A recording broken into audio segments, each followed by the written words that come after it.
I gathered a bunch of sound files using Voice Record Pro, and I downloaded them to my downloads folder. So what we would do is create a new session. Then I'm going to import those files from my downloads folder. Import audio. And then within my downloads folder, I have those sounds that I created. I'm just going to click the top one, shift click the bottom one that's in that folder. Remember, I never want to add sound files. I always want to copy them or convert them. So click copy, and then it's going to bring all of these in and put them in my audio files folder. Then hit open.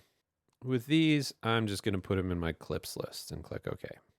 Then over here on my right side, I have my clips list, and I could see I have these files that I've imported. At this point, I want to step back and I want to show you how sound is integrated by professional sound libraries. Let's say I needed the sound of a door, and I need to activate what is called a Workspace browser. So I'd go to Window, then I'd go to New Workspace, and I could go to Default, or I can hit Option I on a Mac or Alt I on a PC. Then it brings up this window here. What this window does is it just shows me all the drives that I have attached, and it allows me to search them in a very quick and relatively elegant way. If I go ahead and search for a sound effect called door, I'm going to get every sound file that is named door, but you can see that some of these, like this one here, it says school, hallway, high school. That one does not have door in the title. So how does it find this information? How does it find these sound files when I only have a limited amount of space in the name to actually portray the information about the sound file? How it does it is it places it in the file comments. So this is where it keeps extra metadata, extra information about it. You could do this to your own sound files as well. And then this makes it easier for me to sort through and figure out which one I need. Like, for instance, maybe I need the sound of a wood door squeak, and I know I can avoid all these ones at the top and just go straight to this one down here.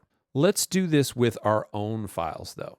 So over on the left side, one of my choices is to click on the session icon. I have immediate access to all the sound files that are associated with that session, including these files that I created that I imported into the session. So I'm going to alphabetize these by clicking the column name at the top.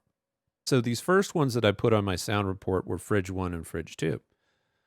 So because I wrote down that information, I can cut it and paste it right here in my file comments. Right now I see a lot of information that I don't need, so I can right-click the toolbar, hold down the Option key on a Mac or the Alt key on a PC, click any one of these boxes and it will clear it. And then I could just show the things that I want. Like maybe I want file comment, finder comment. Waveform is usually useful as well. So I can see that my file comments are blank, but this is where that metadata from that sound report comes in really handy. I could go to my sound report. I could copy the information on this first file from my notes. I could highlight over it, a Command C on a Mac or Control C on a PC.